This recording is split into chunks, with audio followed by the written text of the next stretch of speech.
Hello everybody, James here in the third episode of the still currently untitled Shane Douglas podcast. I had a name for it, we decided on maybe another name for it, but Shane needs to... What do you need to do?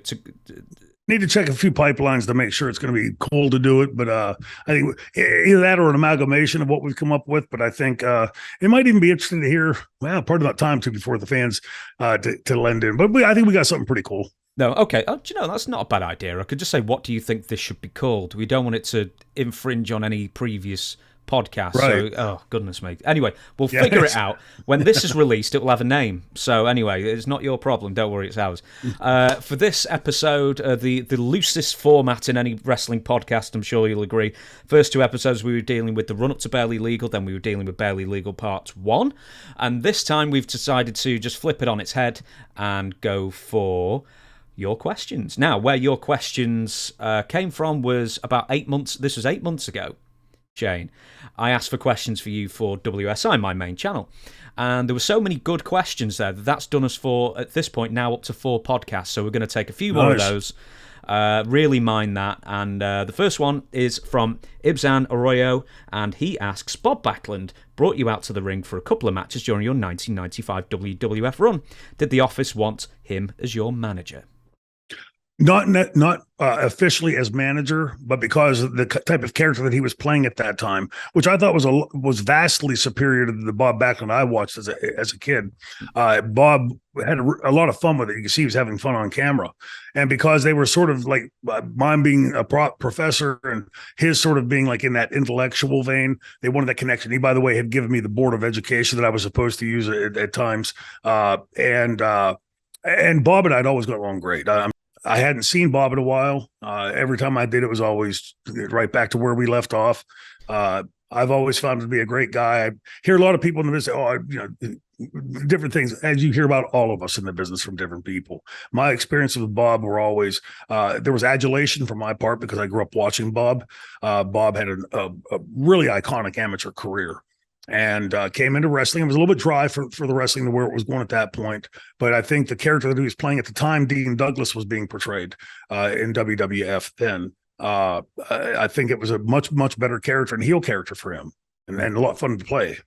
Was he Bruno was your guy when you were growing up. But, I mean, was Bob for you an adequate substitute, or was it Bruno or nothing? Yeah, well, it wasn't Bruno or nothing, but because he was such an iconic part of the Pittsburgh scene and really the world wrestling scene, right? But for us in Pittsburgh, our Penguins sucked at that time and they were still wearing the blue and white. But the Pirates were good. They had won a World Series early in the decade, and the last year of the decade. The Steelers, of course, had 4 Super Bowls in I think 6 years. So the next one for us was Bruno. But it was never a comparison between the two. For me, as a babyface, I thought. Bob was a bit dry. It wasn't a great promo at that time as a babyface, and it sort of came across as that I'm going to give 100%, I'm going to this and that, and blah blah blah. It really like sort of muted to me, and but he was great in the ring. I saw him have a 2-hour Broadway with Don Morocco in the Pittsburgh Civic Arena that I've never seen another 2-hour Broadway since. But it was competitive. Person died in the stands that night, and they just kept it going. So I don't know if it was meant to go 2 hours or went 2 hours because of that, but they had done an hour the month before, which lends me to believe it was meant to be 2 hours. So Bob knew his way around that ring for sure.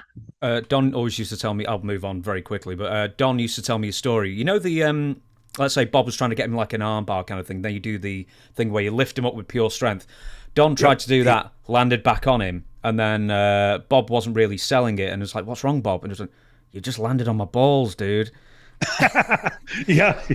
In the Pittsburgh match, the 2-hour Broadway, they put that armbar on when the person died in the stands, and Bob did get him up. And I remember because Bob or Don at the time had to be a good 275, 280, and that's pure dead weight. He can't help you in any way. Just really, really impressive. But Bob was really, really into fitness and pretty darn prodigious investor. He invested in oil and stuff way back and made a lot of money with that. So, whatever character he was portraying on screen as compared to Bob Backlund, the real person in life, vastly different. Jack O'Connor asks, top 3 wrestlers Shane thought would become breakout stars, but never quite made it to the top. Oh, great question. What was the gentleman's name again? Jack O'Connor. Jack O'Connor, great question. For one, for sure, Brad Armstrong. Brad was one of the best pure pro wrestlers I'd ever watched.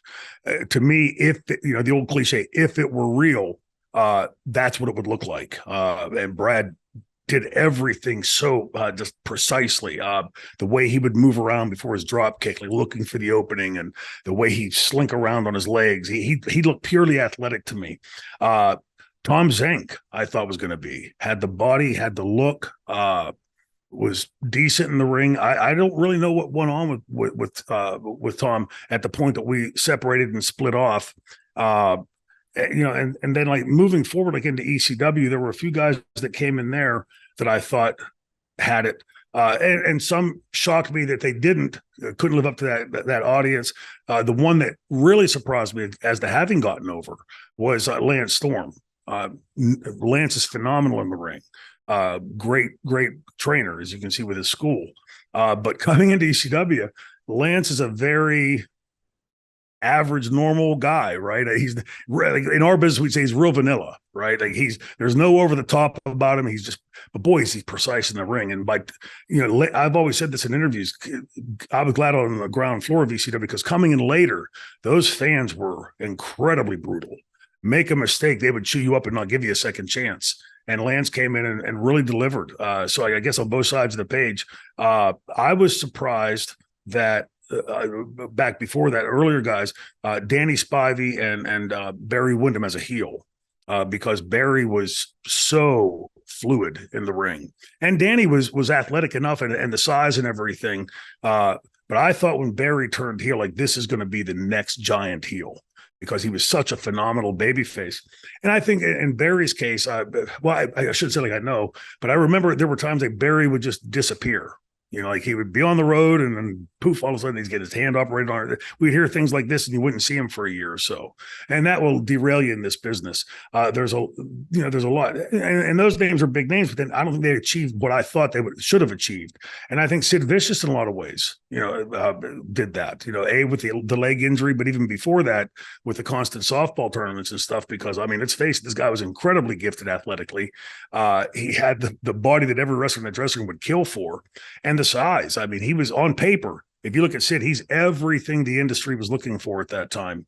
And, it's far be to say he didn't make it. Obviously made money and got to a certain point, but he should have been one of those iconic names in my head, like with the Hogans and the Flairs and the Harleys and those guys, because he had all those gifts to execute on in the ring and never quite did. No worries. Next question. KW Music. Shane, he's written 97, I think it's 96. Back in 1996, I was at the ECW arena for a card called Big Ass Extreme Bash 2 that featured Mick Foley's last match in ECW before leaving for the WWF. That night you wrestled Raven, and after the match, you really got into it with a fan who was sitting in front of me. And at one point, actually asking them to turn off the TV cameras so there would be no video evidence of what you were going to do. Security ended up restraining both of you and the fan before any punches were thrown, but it looked very heated and more than just a wrestler getting heat by pretending to threaten a fan. Do you have any memories of this incident, and what sets you off?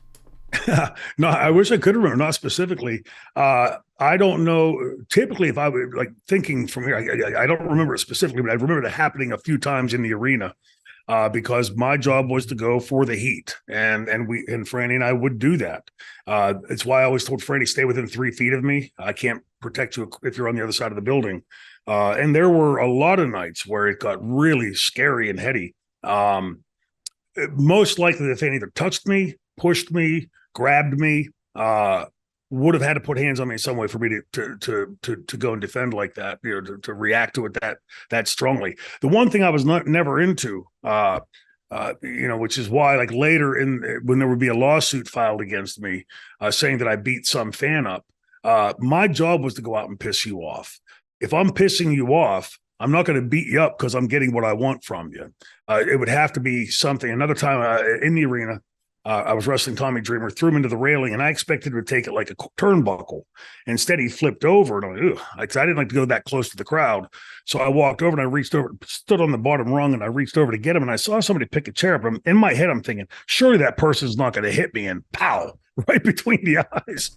And that saw red. I came over and I had my thumb was in a cast at the time, and I was lining up to get a good shot on him. I was hitting the guy, and Tommy's climbing up and trying to protect him. And as I'm backing up and telling Tommy to get off, I see it's like in slow motion in my head. I see something flying through the air, and I look, and a glass bottle hits me right in the mouth. And right as it happens, I grab it and I look, and all the hands in the place pointed the guy out.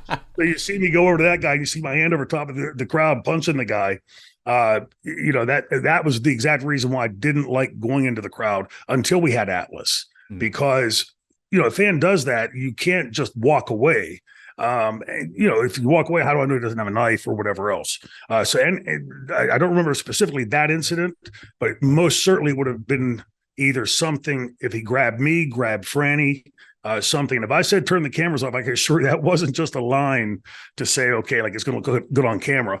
Because I used to be a bit of a hothead. I don't know if you knew that about me or not. And when I would get to that point, I was smart enough to know, hey, if there's video evidence of this, there's going to be a problem. So I don't remember specifically. I'm going to have to go back and watch that show again. I'm sure it's online, and watch it and see if I see it. What did it air? I'm curious to ask back if it aired. I do not know. He didn't say that. All it says is a Big Ass Extreme Bash 2. So it was Cactus Jack's last match. So search for that, and hopefully someone in the comments will tell us if it aired as well. But we're going to go for the next question. I Am Supernauts says, ask Shane how much he was making. Are you that bothered about money questions, or?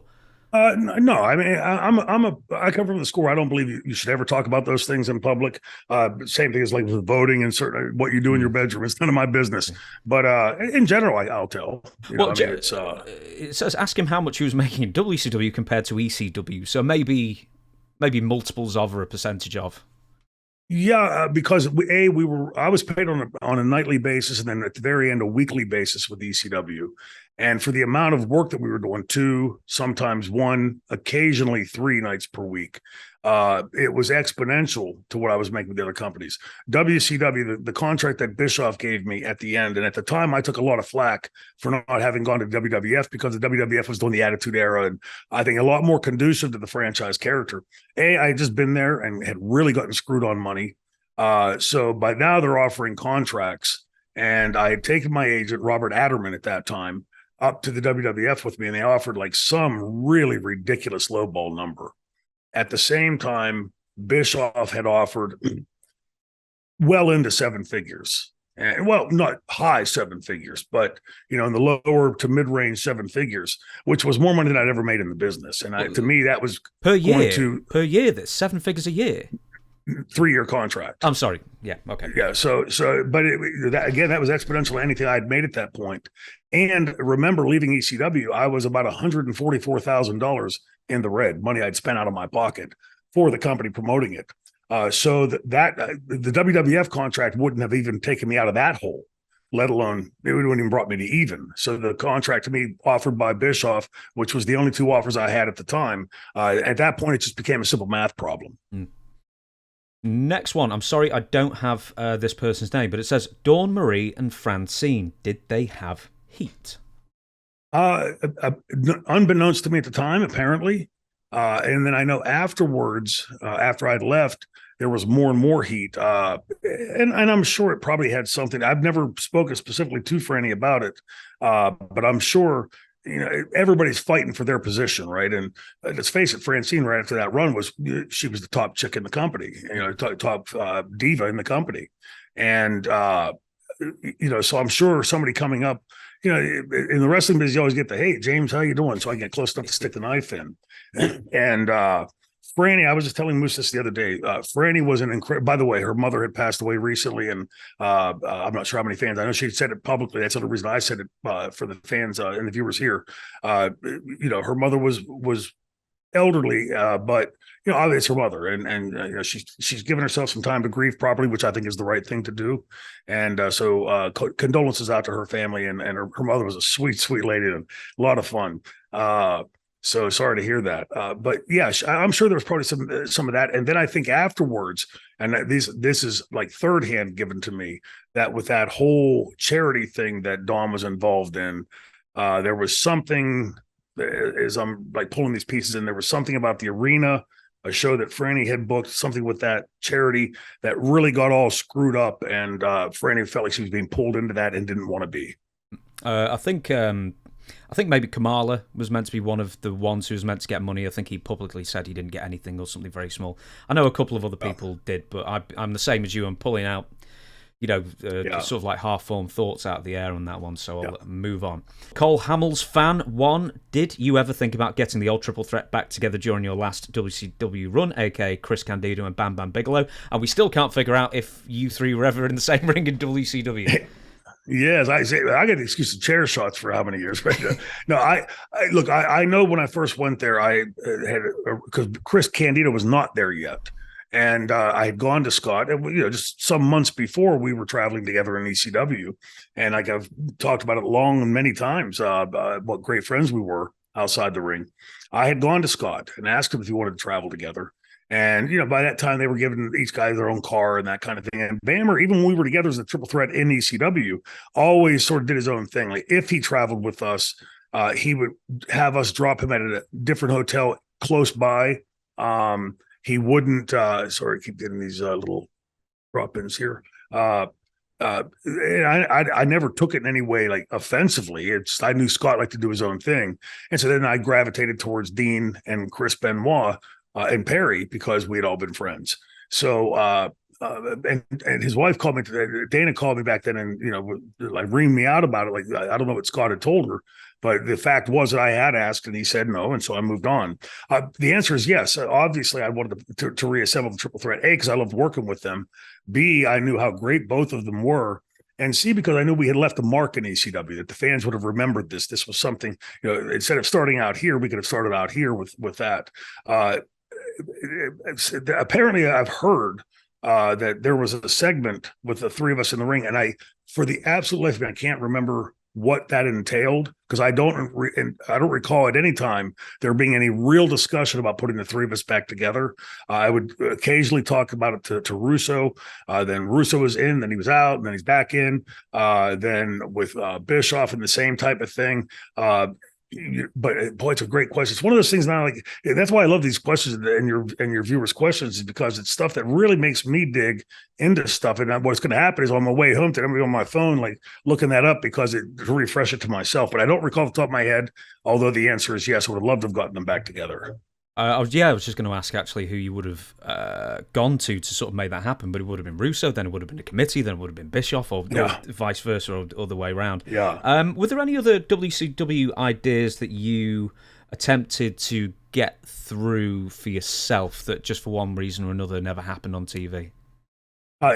It took a while to get Torrie put with me. I was hopeful that during that interim period that Francine would wrap up in ECW and be available. When that didn't happen, I went to Bischoff, and it really shocked me how, for the concert that he gave me, how little he really was aware of the franchise character. I think he had just been so turned off by Shane Douglas's big mouth that he didn't really pay attention to watching what I was doing there. And when I went to him and asked him about, like when I finally realized Franny wasn't leaving, I wanted to work with Torrie, A, because she was just really, really cool. She was a lot of fun to be around, easy to be around, true pro in every sense of the word. And I went to him and it was sort of like, yeah, whatever, and so I knew like it wasn't going to be getting a big push or anything, but I heard some of the interview with Teddy and how Teddy sort of persevered in wrestling. And once my hope was, like Teddy did, once I got working with Torrie, I knew that she was going to captivate the audience at being a heel. And that once we did that the company would look and go, hey, there's something in these guys, right? The chemistry's there and everything else. And of course that wouldn't happen in large part because of what you just mentioned, this revolving door of committees and this person and that person, and then a committee again, and then that person's out, this person. It became, like the scarecrow. They went that way. It was just became a debacle of how not to run any company. Do you know, I've never heard you talk about Torrie Wilson before, at least not to me anyway. So we might as well dive into that one a tiny bit then. So, I mean, first off, you rescued her from David Flair, which is, I mean, she's probably, I don't know if she was happy or not to leave David Flair, but God, he was just the worst in WCW. Anyway. Good guy, though. Good guy. I'm sure he was a great guy and everything, but man, that's what stopped me watching WCW was David Flair for a bit, let me tell you. So Torrie comes in.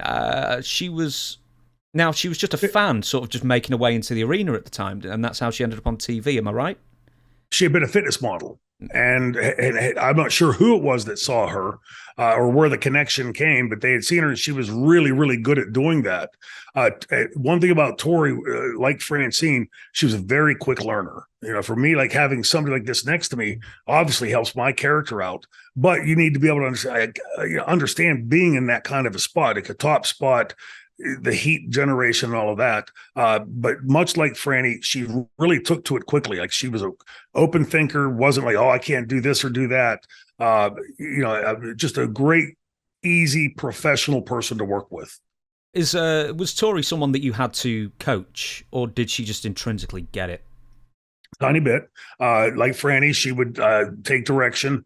We generally, unlike Franny and I, who traveled together and then stayed together for the kayfabe of the gimmick, Torrie and I didn't do that. Torrie, traveled on her own, and we would meet at the buildings.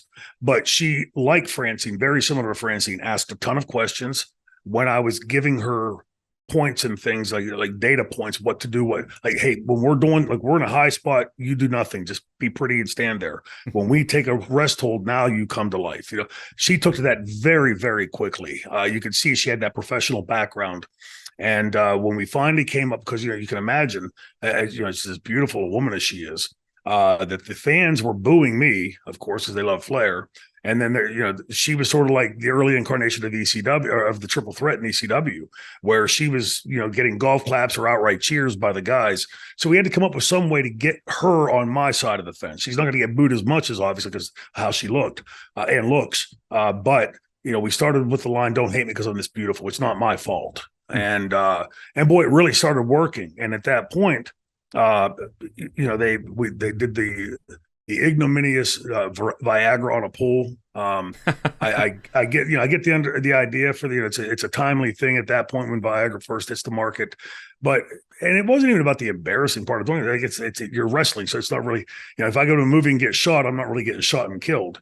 So I didn't look at it that way. I just thought it's really silly. It's like bringing us down into sort of like slapstick territory, and my character, I was never about slapstick. I wanted to piss the fans off and send them home so they pay their dime the next time to come see somebody kill me. But they fed us almost immediately, right as that heat was starting to gel. For Torrie's "Don't Hate Me because of this beautiful" lines was really starting to get the crowd against her. And by that time, I had solidified my heat. I had a problem when I first got there, was half the fans knew who I was and were thrilled that I was there to face Flair. And the other half were like, "Hey, who's the blonde guy?" There's this real divide. And by the time Torrie had several months in got put with me, I had now gotten those audience members that didn't know me to understand who this character is. And they, of course, love Flair. And now they're hating her. And then they almost, within a month, fed us to Goldberg. And it put me in a very tight spot because at this point, Bischoff is there, Russo's there. And the dressing room, like I'm sure we'll talk about at some point and probably have in the past, the battle at the beach, the whole them and us thing, this divide in the dressing room that was so political and so overt as to be like a cancer in the dressing room, but it was very stark camps. You're either with us or against us, that kind of thing. And it put me in a really bad spot because if I go to Russo and I say, "This is a shitty idea and here's why," then the other side's going to say, "See, Shane's not business," and start tearing not just me, but Russo down. So I went out and did exactly as laid out. And Crowbar, bless his heart, fed himself to us where we throw him off the huge drop down into the pit. And then we're cutting the promo, walking to the ring with the "Don't hate me because I'm this beautiful," and "Hey, ain't my fault I got this girl, and you got that fatso sitting next to you," that kind of stuff. And here comes Goldberg, boom, spear, jackhammer, done. Every bit of heat that Crowbar had just given us and the heat we'd gotten on the promo and in the preceding time leading up to that point was now flushed down the drain. And I went to Russo afterwards and I pulled him into he goes, "Oh, that was great." And I pulled him in and I said, "Can I talk to you?" We went into the room. I closed the door. I said, "That was a shitty idea and here's why." And he said, "Well, how would you have done it?" And I said, "Well, she just started getting heat and it was getting great heat. And I had heat. We were now at the point where we're going to start gelling and start being able to get to that point." I said, "Do everything exactly as you did it, except when he goes to spear me, I throw Torrie in front She takes the spear and I get my ass out, right? Real heat. And then it's going to start a little bit of Elizabeth and Macho Man type of dynamic, and have this go on for 6, 8, 12 months. Every time here comes Goldberg to get the big mouth, he somehow slips away. When the fans finally get to the point where they say, he ain't going to get him, boom. I think Goldberg's coming from his pyro entrance. I turn to go out this curtain and he spears me through the curtain. Case of cheat. The whole while, fans are captivated, watching, following, and telling their friends about it and building it. And he said, "Why didn't you say that before?" And I explained to him, and it was the politics. That call it that there are a lot of Ivy League schools that now do courses on how not to run a company and use WCW as the personification of that. And it wasn't that either one was right, either one was wrong. It was just this divide in the dressing room, and no dressing room and no house divided can stand. So, but yeah, she was great to work with. With because you mentioned Goldberg before, and I'm wondering, so in 97, 98, 99, 2000, for the last 4.5 years or 4 years or whatever, Goldberg starts coming in. I'm wondering if the entire locker room was sort of like biting the nails and just thinking, especially if they had some steam behind them like you did, or let's pluck a name out there like Scott Norton or Conan or Kurt Hennig or whoever, and just hoping and praying that they're not the next one to be fed to Goldberg, in the sense that, it's great for Goldberg. I love Goldberg, but I mean, it doesn't do anything for anyone losing to him unless they're sort of on a lower rung, and it doesn't matter anyway. Yeah, but it's also a dead-end road. Once he's gone through the dressing room and gotten everybody, then what do you do? Start at the top of the list again and go through in half as much time? And then what after that? I mean, you're really pinning yourself into the corner, and something like I'd laid out after the fact for the political reason would have elevated Bill. And by the way, you said it earlier, I want to pipe in here. No heat on Bill whatsoever. Bill's a great guy. We always got along fantastically. I just thought that they were painting him into a corner, like a one-trick pony. And, I thought it could have been done a lot better than that. But yes, everybody in the dressing room was hoping they'd walk into TV this week and their name wasn't there, because for heels anyway, that's an instant stuff. Yeah, it puts you back at square one, doesn't it, pretty much? Yes, it does. Yeah. Or below. Like now you've got to dig to get out even out of the grave. So, and it's a shame. I think it did a disservice to Bill. I think it did a disservice to the company that we were all supposed to be making money for. It did a true disservice to the fans because once you see it, you've seen it, right? And yeah, you'll get a jolly off of after I can't wait till this big mouth gets his, and boom, you get okay. Now what? Now, okay, so I've already gotten mine. So I'm now below ground zero. So it really did paint us into a corner and painted Bill into a corner. And I think it's part of what eventually led to the executives in Time Warner at that time just going, you know what? We're done with this thing. It's too much dysfunction, too many people complaining, and too much BS. Truth be known, they should still be airing WCW wrestling and should have stuck hand in hand and been able to sometimes beat Vince, sometimes subordinate to Vince, but it should not have been this just all of a sudden, boom, sell for pennies on the dollar, we're out of the game. What a bonehead move that was. I know. Next one, I'm sorry I didn't get the name here, but who's your favorite one-hit wonder wrestler or celebrity to turn up in ECW? Oh, great question. For me, it was Jerry Lawler. Even though he was there a couple times, because I was such a fan for Jerry and I was good friends with him. Always got along great with Jerry. But I was, as a wrestler myself, I could always respect what he was able to create with that character. I mean, let's face it, he doesn't look like a wrestler. He doesn't have the body for a wrestler. It looks like he should be driving a truck, not in the wrestling ring. But sort of like a Hardy Race, right? Like a guy you may or may not have heard of. I say that jokingly, of course. But once I started following, and I've said it before, I was not a big fan of the Memphis style of wrestling because of like the sort of pantomiming and stuff that they did there. I was more into that like straight nose go to make it look more like a sport feel.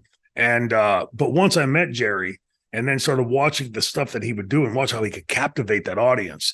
Any performer in our business knows how hard that is to do, and he makes it look effortless. So he's one of those guys that, like, to be honest, I was like, wow, I'm shocked this guy made that kind of money. In ECW, I'm trying to think of somebody else that wasn't, say, a big name somewhere else. I think Lance. would probably be the top person I'd get into that. And I hope the fans aren't hearing that as me like slamming Lance. I'm a huge mark for Lance's work, great friends with Lance.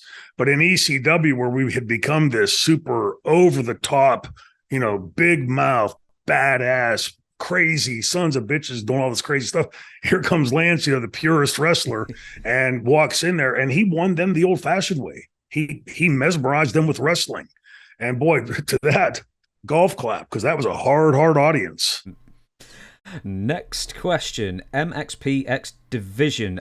Being an Ohio native, naturally I had attended Heatwave 98 in Dayton, Ohio. I know you're on commentary, but do you have any memories or stories you could share from this event? Oh, yeah. Like it happened. That's a great question. Like it happened yesterday. I in fact, these are the stories I always tell the wrestlers in the car. The first one, and probably the funniest one, was my ex-wife was going on the road with me, and she'd only done that once before with Ricky Steamboat during Thanksgiving week, and pretty much had a meltdown by Thanksgiving Day. Like she wasn't cool being away from home, didn't like it, wasn't a big fan of our business. So here she's on, but this is going to be a fly in and a fly out. I'm not wrestling, so I'm off the elbow surgery.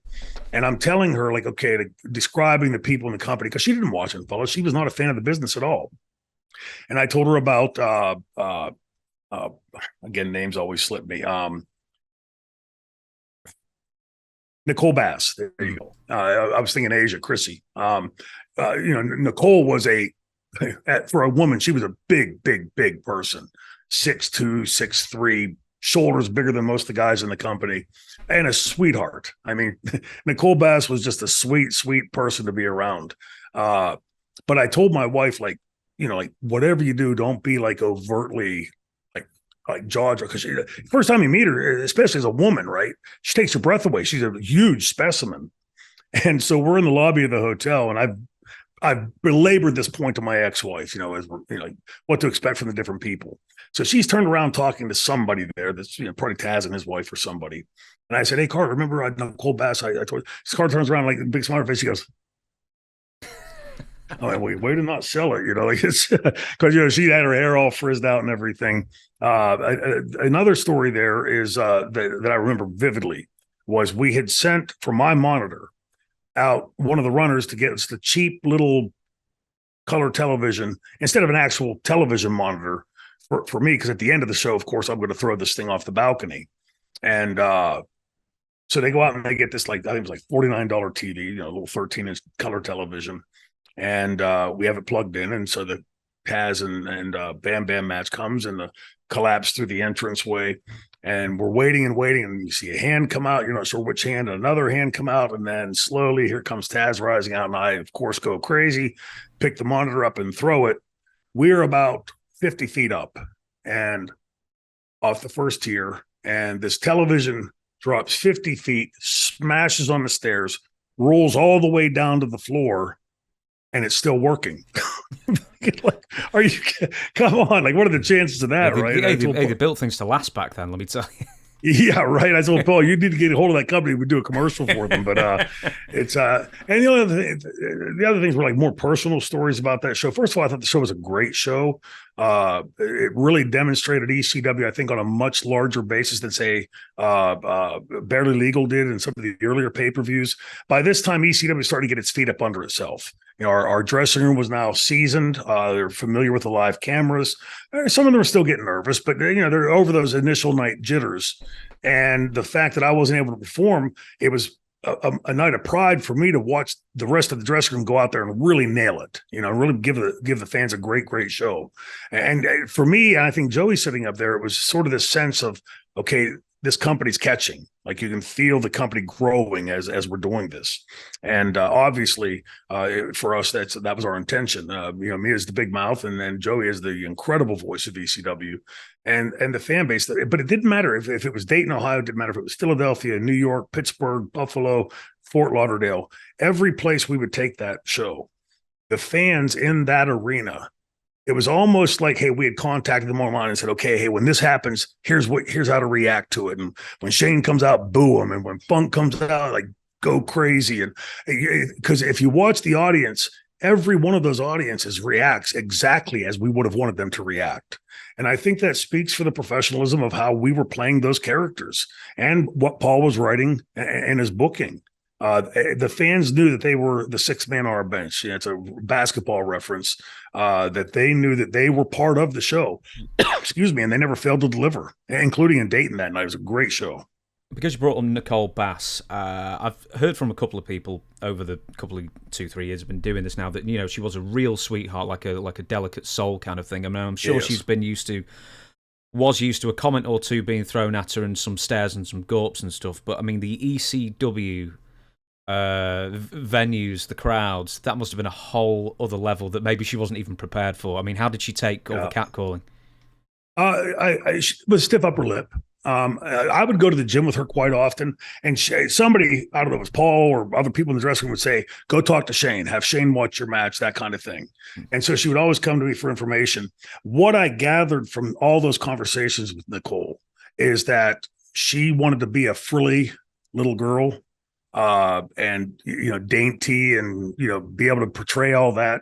And it just wasn't in the cards for her, you know. And so she took the assets that God gave her and really expounded on them. I'm sure at some point you might start to take it personally, but, you know, she had been a veteran of Howard Stern at this point, right? And some really hellacious things being said on that show.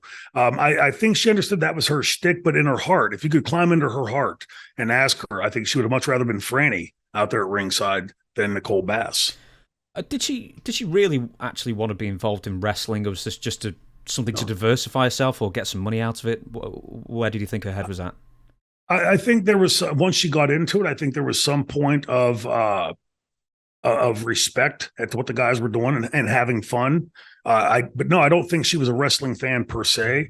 I think for her, it was just, you know, like contemporary at this time. China is getting a ton of press, right? Mm-hmm. And China, nothing against her, but she was minuscule next to Nicole. And excuse me, you know, Joey, by the way, throw in there, Joey had one of the all-time great lines at a pay-per-view. They had to call her Asia because she's so much, or they had to call her Europe because she's so much bigger than they had to call her Asia because she's so much bigger than China, right? It was a great line from Joey and the kind of thing that he was capable of. No, and her husband at the time, Bob, I believe his name was, seemed like a nice enough guy, interacting with boys and stuff in the back. There were times, and not many, but there were times when I would see him, I don't want to say like browbeat her or abuse her, because I think she could have probably ripped him in half if she wanted to. But just like, let me explain things to you type of thing. And, you know, knowing her like I knew her, like when we would go to the gym, she would talk openly. You know, I just, you know, I do feel uncomfortable and things like that. And it really was like a sad thing for me, because like I could tell she yearned to be something else. And like all of us, we have to make do with what we end up with, right? It's, you know, some things you can learn and other things you can't, but you're pretty much stuck with what you have. And in her case, I think that she would have, if she could have snapped her fingers, would have snapped her fingers and been Franny or, you know, anybody else there at the ringside than what she was. But by the same token, I think she was also, and I think the ECW fans a lot of times slam her, understand she had no formal training. She had come into our business as a bodybuilder and was great at that. And, you know, but she wasn't lazy. There was never a time that she went in the dressing room and said, "Oh, I don't need to know this," or just go out there and do one thing or whatever. She wanted to learn. She was trying to learn. And we get to the buildings earlier, and me and Taz and different guys would get in the ring with her and work around with her and stuff. Again, like I said about Torrie and Franny, Nicole in her own way was really trying to learn. And I just don't think Paul had her figured in that way. Just briefly, who suggested she get into wrestling in the first place, and ECW specifically? Was it Paul sending out the feelers? Was it a husband maybe who recommended her? I don't know. No idea. My guess, because I know by this time she, excuse me, she had been on the Howard Stern, like a recurring guest on the Howard Stern show, which was massive then. And she was somebody that was known, even if you weren't a bodybuilder fan, you were hearing this name Nicole Bass just because she was such an anomaly in her field, sort of an Andre the Giant in her field. And I don't know if we reached out to her, if they reached out to us, if somebody in the business connected it to us. I'm really not sure about that. But I know that when she came, Paul, it seemed like Paul was trying to put some time into her. It wasn't just the, hey, go out there, do a choke slam and get out. She would be involved in a few things that was, ramping it up a bit. And I think had she stuck around, and I can't remember the reason why she left it now that I'm thinking back on it. I think had she stuck around in a place like ECW where everybody was so open to teaching, there was none of this, hey, I'm going to keep this to myself so I can use it as a weapon against you, like had been seen in the other parts of the business. ECW really was an open forum that way. And I think we all understood that if James is coming in, it behooves us to help James get over because he's going to help us draw in the end. And it really did come off that way. And you hear the cliches of, it was a fraternity or it was a family. I don't know which of those apply, but it certainly was much more of that than any other promotion I'd ever been in. And I think that behooved Nicole at that point. And again, I can't recall the reason for getting out. Or when she got out, if there was heat, if Paul had the money, probably something like that would be my guess. Just as an addendum, I know she went to the WWF for like all of a couple of months in mid-1999. She was Sable's bodyguard, I think she debuted as. And then she got a guitar over the head, and then she sued WWF for something or other, and then that was it. We will move on then. Our next question is... I haven't got my glasses on. Hernan Morales. He would like to know your experiences working with Billy Kidman. And he's also asked a second part of a question here, but I'll save that for after. But experiences working with Billy Kidman. He was getting a big old shove at that time as well, wasn't he? Yes. By this time, the welterweight division, later called the lightweight division, later called the X division, we were seeing a bigger influx of smaller guys coming into the business. At 253, I was one of the smaller guys in the business, at my time on top. So now we're starting to see this trajectory this way, when Vince wanted land of the Giants and the industry sort of followed that suit, we start to see these guys coming in and they can do a lot of things that the bigger guys may or may not be able to do. And so it really expanded sort of the horizon. I always thought that they should have kept those divisions starkly separated. You never see a welterweight go up and fight the World Heavyweight Champion in boxing or UFC for obvious reasons. I mean, are you a big World of Sport fan? Have you ever watched any of the English stuff? I mean, they very rarely, unless it was a tag team match, they didn't really cross the weight boundaries unless it was, slight catch weight, kind of 10 pounds difference maybe. Right. And typically when they would do that, right, that person would end up, even if they got slid over and get in the win or whatever, it was sort of the Mikey Whipwreck thing. Slide over for the win, but these guys are going to beat the snot out of them afterwards, right? So, and keeping in tune with keeping it believable, keeping it real. I remember on WCW being home from when I'd broken my thumb and watching Ray wrestle the Giant. Mm-hmm. Ray's great. The Giant was a great attraction, Paul. But in no place in this universe is Ray going to have a chance unless he's packing a gun or a shiv or something with him. And I don't think there's any one place you can draw the line back to like where our business started going off the rails. But that was certainly one of the components of it. Like suddenly it's just, hey, this barely, 4'10", 11 guy, if he's 5 foot, phenomenal in the ring, but getting in the guy with a guy that's 3 times bigger than me, anybody that's ever been involved in athletics knows that that's just not going to work unless it's fake wrestling, right? And so it just all these things where I think it was the low-hanging fruit, right? Mm-hmm. So instead of working like I was talking with Teddy on my other show earlier, where it's and asking about Dusty's like mindset on creating and developing a character and creating and developing and facilitating and implementing a storyline. What all went into that? It's a lot easier to just go, okay, well, let's put, let's put Kimona in there and have her beat 911 and Taz and Bam Bam Bigelow at the same time. Okay, not very believable, but I'm sure some fans probably think it's cute or a neat little cool gimmick or something. But again, you paint yourself into a corner with that, and I think that sort of blurring of the line between and then just sort of just like mashing it all together, I think all of those things part and parcel. There's no one thing that started to kill our industry. It's several things that sort of taken the industry way off the rails and took it over there. And I think all of them had some impact on the bottom line to it. I would like to bring up when I was a fan, so I would have been, 13, 14 around this time, around 2000. And I remember seeing Billy Kidman copping something like, 3 falls on Hulk Hogan. And even as a kid, Straining credulity would be the phrase I use, and to use the wrestling parlance, that feud got neither of them over. It got them both under, because Billy Kidman was stealing wins, which made no difference to him, and Hulk Hogan. It's one thing to lose, the whole slide on a banana peel thing, but it's another thing to do your best, and it still looks so manufactured. Yeah. And it takes some shine. Yeah. Take some shine off the product. But to wrap up with Billy Kidman, Billy was a great guy, very talented in the ring, and had the right attitude. He wanted to learn. He wanted to go out there and execute. He would come. It was never, hey, I'm going to do this. It was, hey, I'm thinking about this. What do you think about it? And we would sort of synergistically work on bringing his stuff into the match, which is always the best way to go in our business. Instead of me going into the dressing room, okay, Billy, I'm going to go out and do this and this and this to you. Now I'll give you this 30 seconds here. You can do whatever you want. And no, I want both of us thinking, because he knows how to get his stuff over. I know how to get my stuff over. And hopefully in my job, I've learned a few things about his character, what he's capable of, that I can sort of, just seamlessly meld into the match to help get him over. Final talk about Billy Kidman, the Scaffold match that had Torrie and Medusa involved. I'm so glad you mentioned that. Falcon has asked, how did you feel about the Scaffold match with Billy Kidman? Wonderfully predicted there. See that? What was it?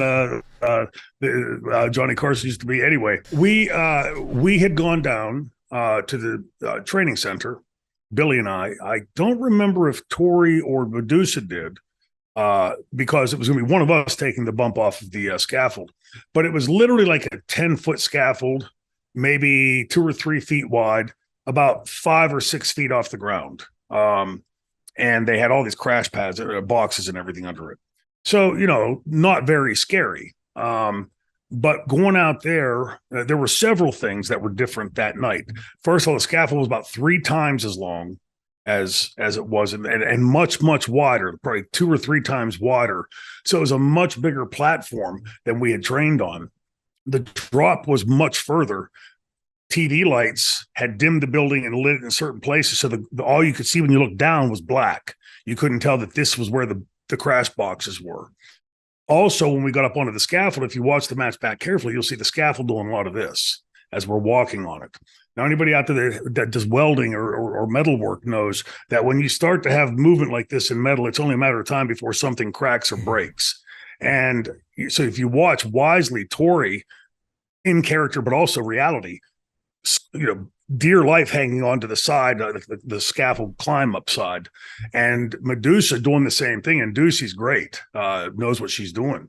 So I think that spoke. And if you watch us, like my character, like trepidatiously walking out there was, if this thing breaks, we're all falling, and you're going to have all this rigging come down on top of you. Thank God it didn't. But I remember like towards the end of that, like Billy really hesitant, like death grip, because he up there looking down with the TV lights blinding us. All we could see was a sea of black under us. We really couldn't tell where that point was. And I think Ducey and Torrie, if you watch them during the match, they're shooting. Like the fear on their face is reality. But again, Billy went out there and was a 100% pro, super easy to work with.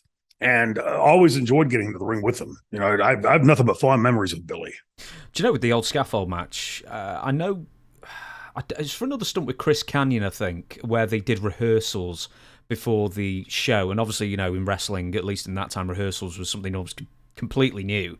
Did you do like no rehearsals or walking the scaffold before the show? Not in the. Well, we had looked at it, and I think climbed up on it. And, I don't recall walking all the way out on it and stuff. But I remember thinking to myself, like, this is not what we trained on. Like, it's so different. And then I can't recall if it was during, because they would have the house lights on. If it was during or during the match, during the pre-run, the walkthrough, or during the match, where we began to realize, like, once you're up there looking down, in the walkthrough, you could see easily because all the house lights and everything are on. But then once we got out there and, looking over, my character, of course, is selling like chicken shit, and looking over, and all I'm seeing down there is black. Like I don't see any delineating features. And, it was scary. For all those reasons. It was scary. Torrie and Medusa and me and Billy were concerned if this thing breaks and comes down, it's not just going to be us falling with the scaffold. It's going to be the scaffold and everything else that's connected to it's going to be coming down on top of us, like a bridge collapsing.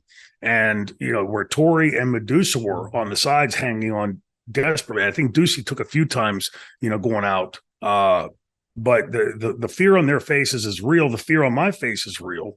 And it wasn't... It should have never been done that way. The scaffold that we trained on should have been at least similar to what we were going to work on. There's a little difference of 6 feet and 30 feet. And, it was WCW at that time, ineptness. The guy that they had, everybody knows how I am with names. The guy that they had as our stunt coordinator, blonde-haired guy, good build, lean, took us down to the school, and it was on this completely different scaffold than we would see that. We had no idea what the scaffold looked like till we got to the building that day.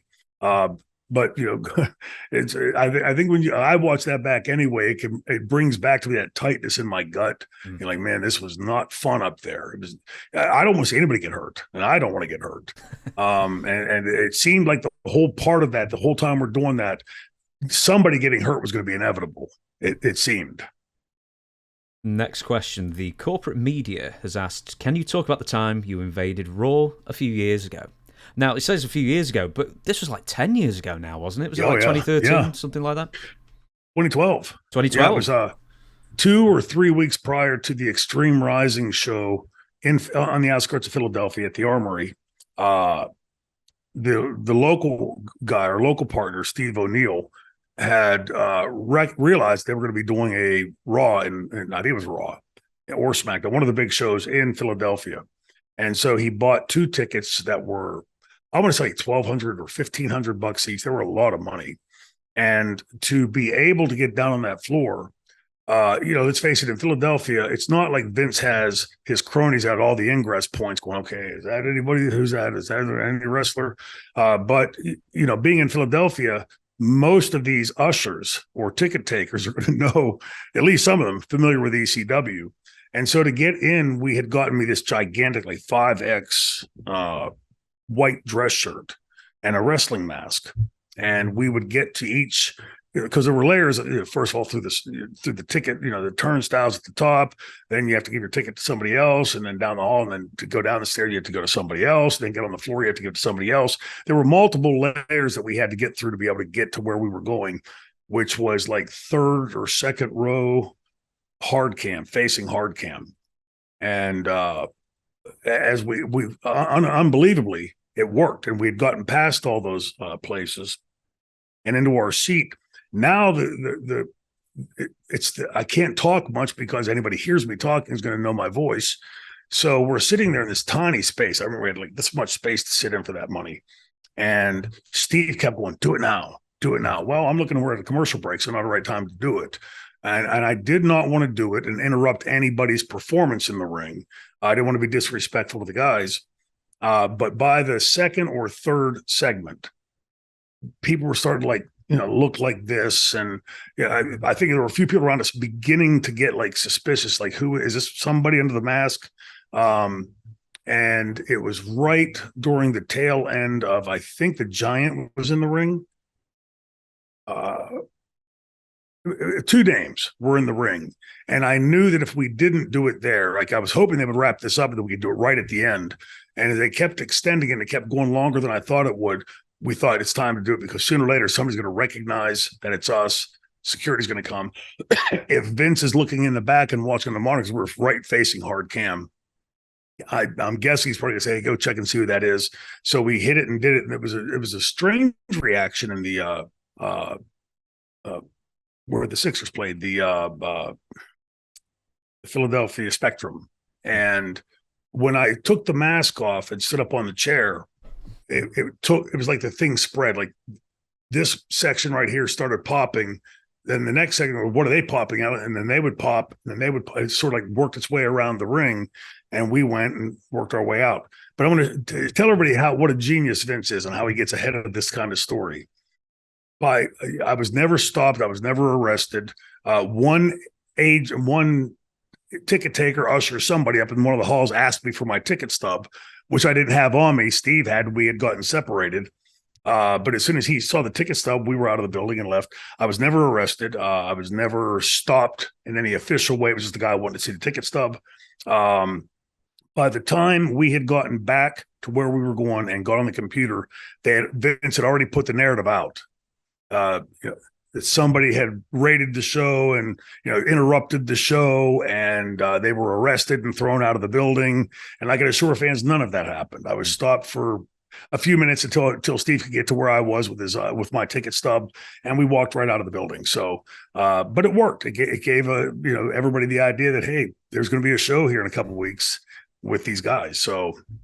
Thank you, Vince, for the advertising. Yeah, well, I was going to say, actually, do you know of the reaction that it caused backstage? Because obviously you still would have had a couple of friends back there. Was there a big fallout? Was Vince really pissed off, or was it just clinical, let's move on kind of thing? I heard that Paul was pissed, and I tried to send a message back that it was explaining. I thought you were going to wrap this up earlier, and never heard back after that. But no, I never heard that was what the feedback was in the back, other than Vince was pissed, and left it at that. I figured he would be, right. I mean, it pissed me off if somebody crashed my show. But it just those kind of things that I think that's one of the ways that I think ECW represented to the wrestling fans was there's a better way to do this. There's a cheaper way to do this. And there's going to be something, there's a better, like Vince, you can command creating buzz. You have a gazillion outlets to do that. We can do it spending $2,400 and buying a few tickets and just going to a show. Interestingly though, just as a sidebar to this, I find it incredulous that, like, say you go to the show and you're wearing a Shane Douglas shirt, that they'll come down to you and say, hey, here, put this, Randy Orton shirt on or something else like that. I'm a First Amendment stalwart. I understand it's a private show that they're doing what they want, but I can't think of a more condescending way to be to your fans. Like, hey, you're not allowed in here with that. Now, I can understand if it has something vulgar on it or, tasteless or whatever. But if that wrestling fan likes that wrestler that wrestles someplace else, why shouldn't you be allowed in there on, with that shirt on? It's a freedom thing to me. And, I've always said, like, if I'd ever, not that I would, but if I'd ever taken my kids to a show and they say, oh, hey, you got to put this on or you got to leave. Okay, give me my money back and we'll be happy to leave. But I'm not changing my shirt for you because there's nothing vulgar. There's nothing crass. There's nothing that, that the FCC disallows to be on TV. It's just my personal preference. Do you know, I've done something similar to that. I do that when people ask me to take my shoes off to go into their house. I was like, no, I'll just not go into your house. I'll see you later. I'll refuse to do it because it's like, I haven't got dirty shoes. Anyway, just some people in their cleanliness. Do you know that if there was any like policies changed as far as like fans wearing masks through the tickets or something, when they're presenting tickets at the door? Yeah. I don't know if there's an official policy with Vince. There certainly would be, and I don't even know so much if it's for Vince, but like after COVID and after all that debacle and terrorism and everything else, somebody coming in here that's not recognizable for whatever reason, I think there has to be more scrutiny on that, especially the shootings and stuff like we're seeing today. How easy would it be for me to go if I'm just sort of able to amble in over here with a mask or something on, that I could get in there and on live television cause quite a disruption. And let's face it, people that want to do that kind of thing want as many eyeballs on it as they can. So if there is, and I hope there is, and if so, then I probably should send a bill to Vince for helping him stiffen up his security a bit to protect his wrestlers and fans. Yeah, there's like the ethical hackers who hack websites on their own behalf. Maybe you could be like an ethical customer in that sense. Exactly why we did it. Help Vince out. There you go. We're at the hour mark. These podcasts generally go, hour and a quarter, hour and a half. We'll go to an hour and a quarter, so I'll probably get to 2-3 more questions. The BC has said, hey, James, please ask Shane his thoughts on working for the Insane Clown Posse. It's an experience. So you've done the, what's it called, the Gathering of the Juggalos shows and that kind of thing? I think 3 times now. 3, maybe 4. I think it's 3. Those guys used to come to the shows all the time. Kid Rock, a lot of those guys in Michigan like that, Eminem. And it was always great to see them. It was just a lot of fun having them around and realizing that they're big fans. And for me, Insane Clown Posse, having been a lover of music since I was as small as I can remember, and watching these guys go out and sort of do it their way, right? What is it? Frank Sinatra and later Elvis would cover it, the song My Way. But these guys really did do it their way. I mean, they just sort of bucked every trend, sort of the ECW fuck the world. And I love that about them. Both of them are great guys, right? Quiet in different ways. Their personalities are very different, but easy to work for. There's always a ton of fun going on. And I mean, if you've never been to a gathering, get to a gathering, because it's a cultural experience. And I mean that as an anthropologist, as a historian, as a entertainment fan, you're going to see things there that you would swear are not possible in this day and age. And you go and you watch it. But the one thing you get as you're going through it is, regardless of how over the top, how different, how weird things seem, everybody there is having a blast. Everybody is enjoying the shit out of themselves. And it's I think the sort of thing that Nerds Rule, or these sort of underrepresented groups that sort of get this, these, like, I think ECW in some respects played that for a lot of wrestling fans. I think Insane Clown Posse plays to a segment of the audience that's been overlooked or forgotten or stepped over by other people, and the Posse said, hey, come on in, we love you.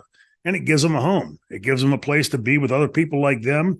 And I'm all for that. It's not necessarily my company. Troy Martin and Shane Douglas are probably not going to partake in some of those same things.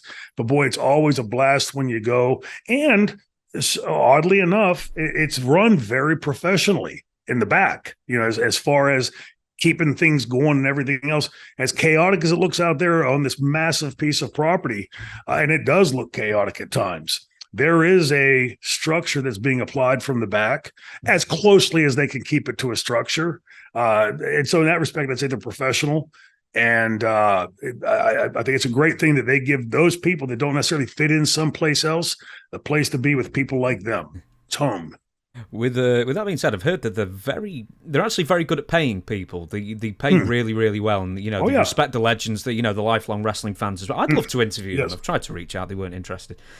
Yeah. But I don't know. We'll see if we can make a connection. I did love to talk to you. Yeah. I'd love to have them on, because anyway, I would. I don't want to get off ICP just yet, though. So you said you've been 3 times. Yep. Now, the fans, supposedly, so I hear, can get a bit rambunctious. Oh, yeah. On occasion. Has it ever got to the point where you were in a match and they're just throwing stuff at you? Or yes. Oh, okay. Yes. Yeah. And you don't, when you're, as crazy as it sounds, when you're there, at least my character, I'm a lot more, I don't want to say forgiving. I'm a lot more amiable when they're doing that, because these people are crazy, right? They're just having a good time and they're letting it out, which is what entertainment is supposed to be for. And for my kind of a character playing into that kind of an audience. Sandman, the last time we went to one, Sandman and Moose and I went, and Sandman had been off the wagon, or on the wagon, I mean, and we get there, and the Posse knows, like, keep eyes on him. Keep him from going, because there's a lot of ways to play out there. And he ends up going through 2 handlers, knocks one out, not him knocking him out, trying to hang with him, they pass out. And the next one I heard had to have like medical attention, like trying to hang with Hack. So by the time our segment comes up in the show, Hack is so wasted he can't get over the railing to get into the area to where he has to go. And so Moose is there, and he's like the elevator helper, lifting him up over the thing. Typical Sandman. It was great. But yeah, there were a couple fans there that night, like, hurling stuff like 10 feet away at me, like trying to get me, and the one thing I wasn't going to do there, like I would do, say, at a wrestling show, would be, okay, I'm going to go out after this guy, because when you go out to that crowd, you're liable to get 1,000 people to jump on you. You're attacking one of theirs, and they're not going to have that. So it's always fun, always eye-opening, and you walk away, for a week after, like, talking to each other, going, hey, can you believe this, or can you believe you saw that, or whatever. Chris was like, drive around taking pictures. West Virginia guy had never been in that big city feel like that. I was going to say, what you said before, an anthropologist dream, didn't you?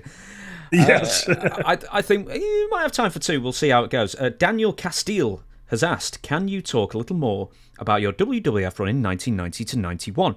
Most fans don't even know Shane Douglas was in the locker room at that time. What were the boys like, the vibe like, Vince like, etc.? All great. I know it sounds disappointing to the fans. The money was great, much better than it was in 95. They had given me, what had happened was I had stayed in contact with Pat Patterson because Dominic had known Pat Patterson.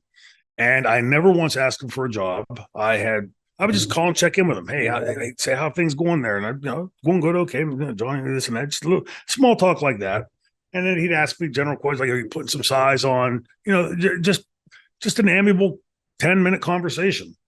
And when I left WCW at the point after I'd had the knee surgery and had to be off for a few weeks, the whole time, I think it was a month, and the whole time I'm off, I'm being told that I'm getting this big singles push. And I get back and I'm getting beat on at least it was on paper that night. Mark Callis is going to beat me like in 2 minutes with a Hart punch. I said, I'll put him over, but that wasn't jiving with what I was hearing from the committee the entire time I was off. And at this time, there was a strange dynamic in WCW. One thing was being decided at the CNN Center in the office. And then when they'd get out to the field at the arena, they would do something else. And then they would get back to the arena and they would say, well, we told them that, but they did this, like putting the heat on us. So when that day at the building, when it came to that, I finally looked at Johnny and I said, I'm done here, dude. Like, good luck. And Wahoo tried to talk me out. The Tom and Brian and Johnny tried to talk me out. By that time, I'd had it, and I was communicating with Eddie Gilbert, who was in the office at the time. And he said, don't fly to Pittsburgh tonight. Fly from Baton Rouge to Atlanta, layover, and fly home tomorrow. Be here tomorrow morning at 9 o'clock. Jim Herd needs to hear this. So I did. And when I got there, instead of getting, hey, come on in, let's talk, I got this sort of like really cold, condescending browbeating from him.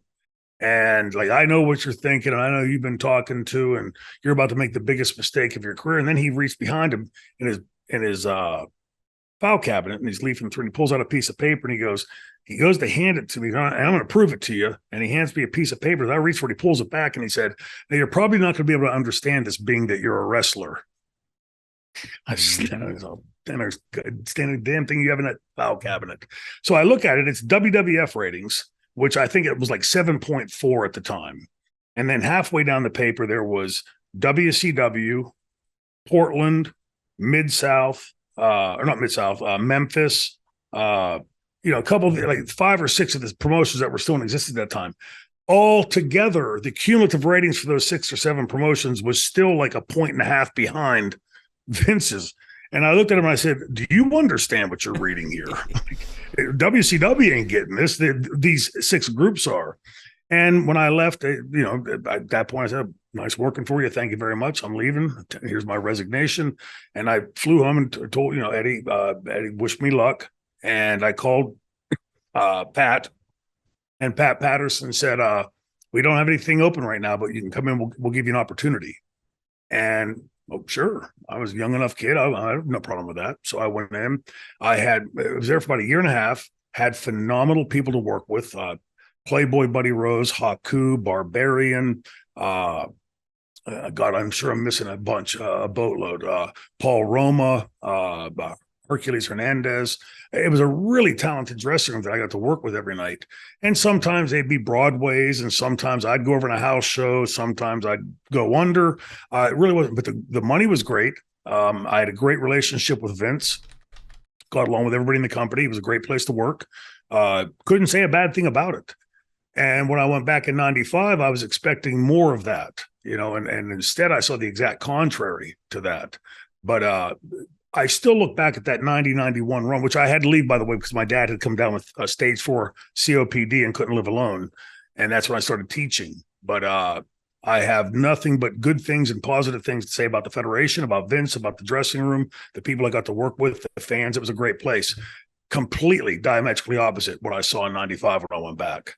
I was expecting more of that and got a whole lot of the other. Do you know, someone actually, I think it was Ibzan Arroyo, our first question asker, also asked, how come you weren't at WrestleMania 7? Now, I looked at your match listings, and you seem to be gone for about 6 months between June of 91. So was it just injury? Why. Oh, that's why you went back home? No, that's why. Yeah, my dad, in late December, the WWF was in Portland, Maine.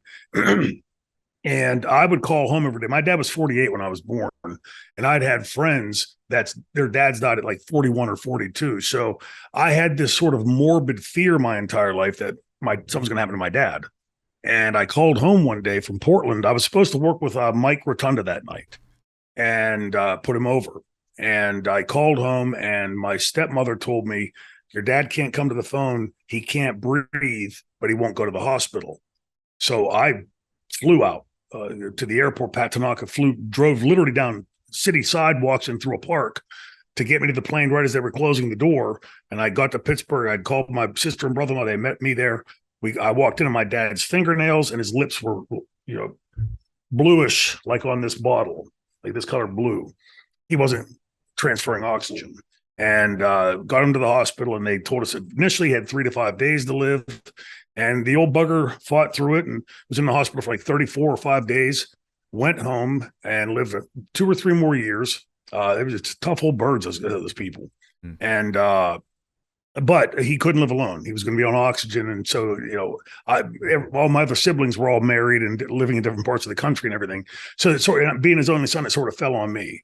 And I don't say that in a negative way. I was happy to be able to do that. And that was, by the way, what originally reignited my desire to go back into medicine. I'd always wanted to be a doctor, and I'd sort of veered away from it. And my ex-wife one day said, like, she went with me, and I would take my dad to get these procedures called thoracenteses. It's where you hunch over a desk or a table. They numb your back. They put this huge needle in, and they draw the fluid off your lungs, off your air sacs, the interstitial space between your lungs and heart. And once he had that done, he'd feel much better. When I took my wife with me, she was standing in the room. Poor kid in the next room had gotten a compound fracture of his leg, and my dad's having this thing done. So my wife keeps going like this, and like not wanting to look. And I'm like glued to my dad and watching what's going on in this room. And we got in the car that night, and she said, "How could you stand to look at that?" And I said, "How could you stand not to watch?" I said, "It's enthralling, And she knew about, he wanted to be a doctor. And she said, like, some off the cuff remark, like, "Why don't you go back to school?" And I thought, well, I was teaching at the time. The school would pay for it. And I did. I went to night school for 2 years, got accepted to medical school. Like, a fool didn't go. But I think my dad survived as long as he did after being in the hospital that close to death, because I was there to take him to the hospital every 2 or 3 weeks to get that done. And I could see, having taken my medical courses, I would be able to see something probably earlier before it compounded that other people would see. But if you're on oxygen, my dad being a smoker, and I found out later he was still smoking in the house, with a canister of oxygen in that house, that could have been, pure oxygen is explosive. And so, we had to keep a pretty close eye on that. Necessitated me getting a job teaching, which took me that direction. And then later back to WCW, then ECW. So forgive me for bringing this back to wrestling slightly, because I know we've got it's a different story we'll tell for another day, the character that we're going to come up for you, the whole Bon Jovi thing, we'll delve into that another time. But for eagle-eyed fans of your career in 91, you put in quite a lot of time in the Royal Rumble that year. So they clearly had some plans for you. Then you leave, I'm seeing a week afterwards, basically, and then you disappear for a good 5 months. But then you actually return for about a month, just doing house shows here and there. I'm looking at who, well, quite frankly, beat you. You Dino Bravo, Barbarian, Colonel Mustafa, which is the Iron Sheik, Smash, and I think your last match here, it says Marty Jannetty and Shane Douglas defeat the Orient Express. So how come you ended up going back for about a month before just calling it quits? I think my contract ran through that time. And if I recall correctly, those were shows that were closer to Pittsburgh that I could drive. Well, I'll tell you, in fact. So we have Madison Square Garden, we have the Cow Palace in San Francisco, we've got Denver, we've got New Haven, Connecticut, we've got Worcester. Is it Worcester or Worcester? How do you spell it? Worcester, yeah. Massachusetts, and the last one, Pittsburgh. Yeah, then it would have been, there was still time on my contract, and Vince probably, and if I'm not mistaken, somewhere in there was a match with Ricky Steamboat. I actually wrestled Ricky Steamboat in Youngstown, Ohio. I was there just, say hello to my friends. and they need somebody to work with Ricky. And I borrowed a pair of, I didn't have my tights or anything with me. I had a pair of borrowed tights, a pair of boots, and went out and put Ricky over. But I'm guessing in hindsight, it probably was me still having time on my contract. When I did leave WWF, and I went to my dad and her to Vince and explained to my father and the whole thing I explained to you. He very kindly sat with me. It was in Niagara Falls for an hour and a half, it seemed. We were in the convention side of the building, just he and I sitting at a table talking. And he, at the end, said to me, "You've been a great employee. Family always comes first. The door's always open." And left. And I think I did that just to keep my foot in the door with them and help them out on their end. And like I said, when I went back in 95, I saw none of that. Like, it was a completely different place than I had seen previously. And it wasn't just like my take on it. I was watching friends of mine, like Buddy Rose, I think, was gone by that time. Haku, Barbarian, those guys were, you could see like they were tensed. It seemed like a dynamically different company by the time I'd gone back in there. So, but nothing negative to say about my 1991 run there. Enjoyed it, and I thought Vince was a true pro. And I actually made a lot more money on that run that I did with the Dean Douglas run as the top heel of the company. Well, that's a story in and of itself, and I think we talked about it quite recently on maybe last week's show, quote unquote last week's show that we recorded 2 weeks ago. But having said that, we're going to leave that there.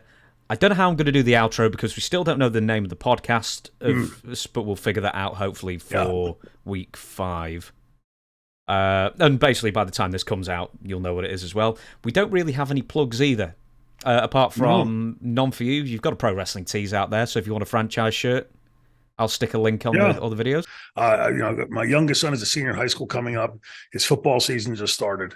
My other son's in Nashville, in a group called Dando Veins, and they're putting out their music. Put out the first song. He just was on earlier this week and played the next 3 songs for me.